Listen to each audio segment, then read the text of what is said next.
5 years has told to equal closing schools, letting maintenance go neglected and deferred in the city, and taking all the money north. As a county commissioner, I ran that district, but I'm entrusted with the quality of life and the progress and the development of this total county. Your job, like mine, are not designed for little people. They're not designed for people who have small vision, but people who love our community and believe that we represent the hope for our community. I hope so much that you'll benefit from those who are before you. When the public speak, we're to listen.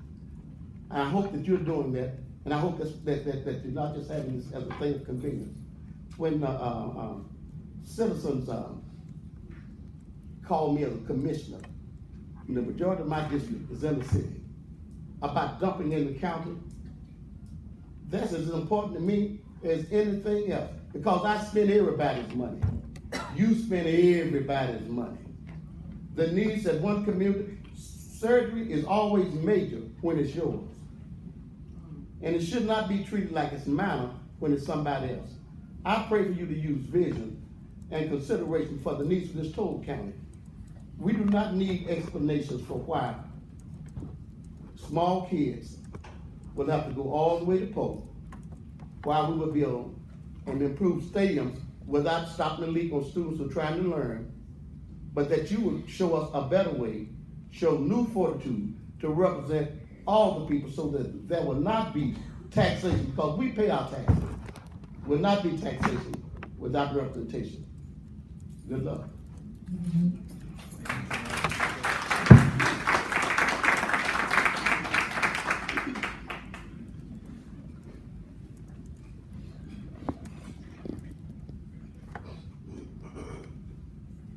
Good afternoon.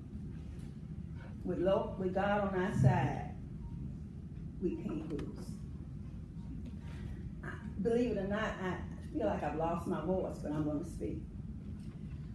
I come before you today because you have a 10-year capital plan before you, as well as you have 5 new board members.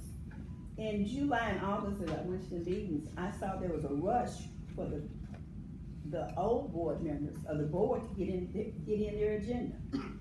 I thought some of the items should have been waited until the new board, but there was a rush. I'm very disappointed. I'm disappointed because now, for some reason, quite a few of the board members was new after the unitary status was passed. We had new board members, and it seemed like since they've gotten the 10-year capital plan, a lot of them have left, and expecting a new board just to follow in after them. I was told that I thought the superintendent works for the board. The board has a decision to change anything and not be pressured. I come here today because I'm concerned about businessmen investing in a public school system, borrowing money and making gains down the road. I don't think it should be taxpayers shouldn't have to see this happen. I'm against businessmen loaning money to this system. Mr. Campbell, I say that because you caught my eye. But bottom line is, I can't hardly talk, but I think this board, this new board, and the whole entire board has a responsibility, Ms. Hampton, to make the right decision for the citizens, the children, and for this community. So I support Mr. Merriweather because I know he's here to do the right thing. And Mr. Merriweather, I didn't like that picture that Jackson had. They need to do a better job. So with all of this said, I do not support whatever's in the long-range plan. Businessmen loan money to the board and get paid back later. I think we can. I think the county commission needs to come up with money. So with that being said, I'm finished. But with only one other thing, I begged I begged, she was I would beg JCM for y'all to keep JCM in the city. Y'all would not listen to me. And, you know, and I didn't expect you to. But you know what? One thing you're gonna listen to is God. So, Miss Meriwether, keep them on their toes. With you out there and me out here, we're going. I might just have a follow-up question. Sheila? Miss Godwin. Miss Godwin. Thank you. Excuse me. I have to ask, do you think I loan money to the system? I said that. My eyes was on you. I just asked you. Do I Say yes or no? Do I think that you move this? I loan money to the system. Do I think that you loan money to the system? You know, I hadn't even thought about that, but I do think this. I do not like. Let me just state. I have not. I haven't finished talking.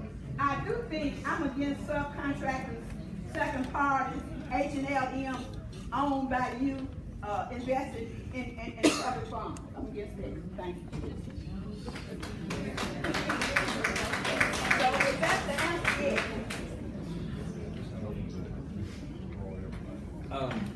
So I think, Gabe Hart, I'm a teacher in the district, and I can't add anything to this conversation that hasn't been added in the last 4 days.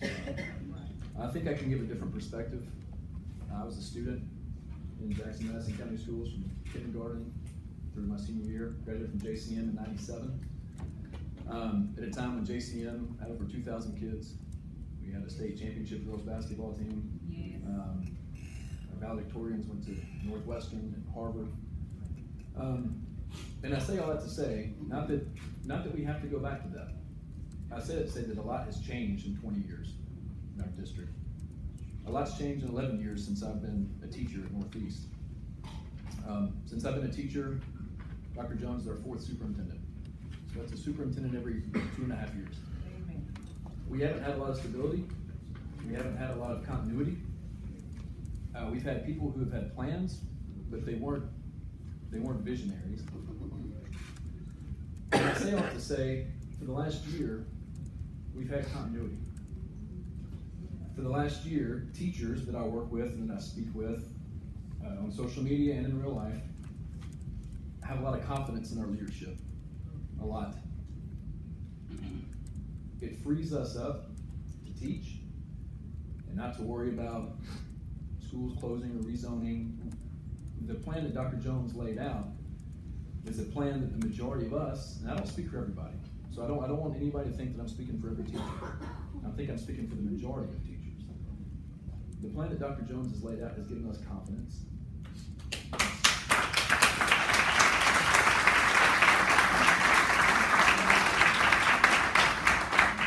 It's given us security, and it doesn't just go to buildings that are being built or zone lines that may or may not be redrawn. It goes to even curriculum in the classroom. For the first time, we've had leadership from the top that cares about curriculum and that has a plan in the classroom for curriculum, that cares about having students read or at a certain reading level by 3rd grade. That's huge.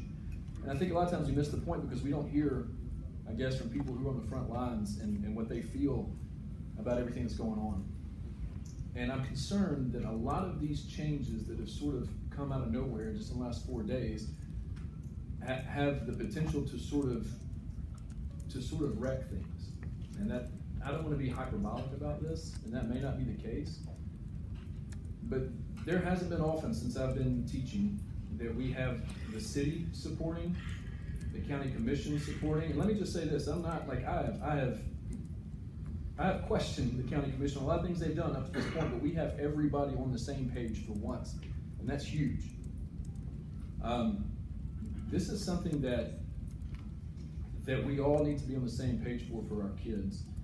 You all set policy, but we impact kids every day. We do.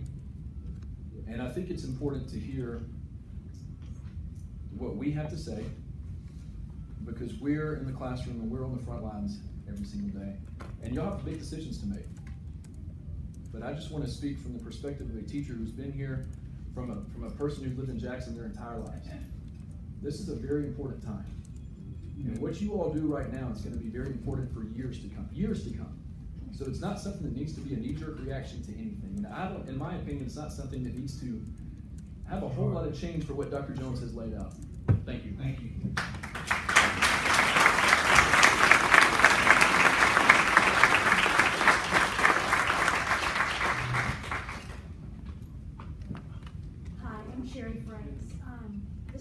first time at one of these meetings. But about last week, it brought to my attention that my child goes to Pope Elementary. He's a kindergartner. My other children have gone to private school up to this point. And he is there, and we're very happy with the school and what they're doing. And it came to my concern that they wanted to move the kids in Pope to a high school. That's very concerning to me. My child has Down syndrome. He doesn't speak clearly. And we're going to move him to a high school where he's going to be somewhat integrated, no matter how many barriers you put up and how many walls you put up, integrated with high school children. No matter how good they are, they have different values, they have different goals, they have different needs. I have a 13-year-old child. I know how that is. And I have some very grave concerns of taking elementary school kids and putting them in a high school because a school is crowded when there's other options. I don't know all the particulars that are going on, but I am educating myself very quickly. But I do have concerns about taking children and putting them in with kids substantially older and hoping that that works temporarily while we find them a place to go. And from my understanding, that could be anywhere from 2 to 6 years is what I heard from one of the board members. That's just not acceptable in my eyes.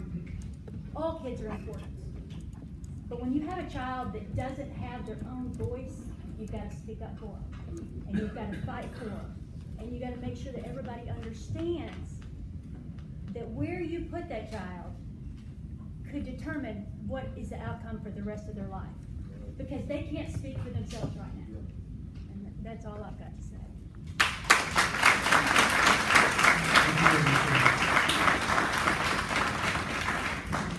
Excuse me, ma'am. Ma'am, Yes. could you state your name again? Sherry Franks. Sherry Franks. Thank you, Ms. Franks. Good evening, ladies and gentlemen. My name is Harold Carter, President of Jackson-Madison County AACP, and I want to thank you all for your service. I know sometimes it looks daunting, it's a task that you have before you, but it's one that you asked for. We're glad that you got it. Now what do you do with it? I come before you today because I think, in looking at the past election, I think those of you that's new to this situation, I know you got some eye openers, and I know that you're learning a lot of things that you didn't know before. But I think and know in my heart that you are capable of doing the job. And I want to thank you for taking your time and giving us the opportunity for your leadership. I have a few concerns, some of which has already been stated. Test scores. Looking at our school system for the last several years, we are in the bottom of a lot of districts across the state, and we know this. The question is, what do we do? It's going to take yeoman's effort and a lot of professional teachers to get us where we need to go, along with leadership.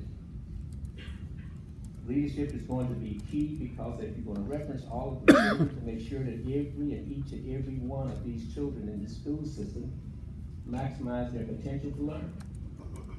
It seems like it's simple. Oftentimes it is difficult, but I know we got good teachers dedicated to the cause and they can do it if you give them the methods in which to do it. 92% graduation rate. That's good, it's high. But when we look at the ACT scores and when we look at the ability to function at the next level, whether it's military or whether it's academics, we fall far short. If we look at the dynamics of the children in school that are either African Americans, Hispanic, we look at the quality issue, equity in those. Are they getting the best? School books, material, technology is lacking. I realize that everybody does their best, and I hope that you will do your best. Oftentimes the best is not good enough. Prior to coming to this meeting and trying to address this body, I was told by some people in the community that we were against Mr. Jones. No, we're not against you, Mr. Jones. We want to support you. But in reality, it's really not about you as much as it is about the children. It's about the teachers that go to work every day trying to do their best job making sure that these children learn.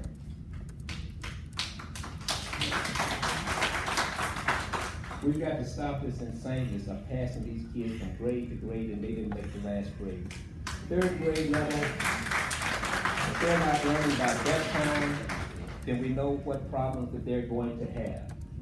Early childhood development, yes, it costs money, and we do have money, but we're not gearing it in the right direction. The county commission should be giving you the $30 or $40 million that you well deserve in order to fix this system, to give our teachers a raise, to make sure that they have the things that they need. We're putting 3 times as much money on the inmate than we are on our children. That's insane. We can do better. Thank you, Mr. Chairman. I'll just